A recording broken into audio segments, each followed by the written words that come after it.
નમસ્કાર દર્શક મિત્રો, સાવરકુંડલાની રફતારમાં આપનું સ્વાગત છે। આપ જે દૃશ્ય જોઈ રહ્યા છો તે દૃશ્ય જોઈને જ આપને મનમાં કપકપાટી છૂટી ઉઠે, પરંતુ આ દૃશ્ય અમરેલી જિલ્લાના સાવરકુંડલા તાલુકાના થોરડી ગામનું છે।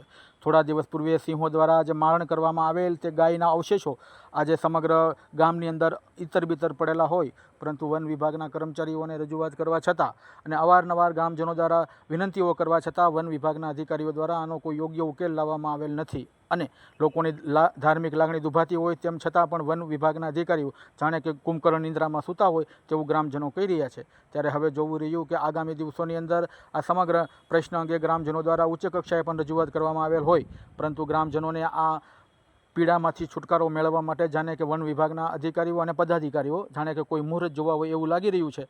ત્યારે આ અવશેષોને લઈ અને ગ્રામજનોમાં એક રોષ ફાટી નીકળ્યો છે અને તાત્કાલિક વન વિભાગ આ મૃત અવશેષોનો યોગ્ય નિકાલ લાવે તેવી પણ લોકોએ માંગણી કરેલ છે। Bureau report, સાવરકુંડલાની રફતાર।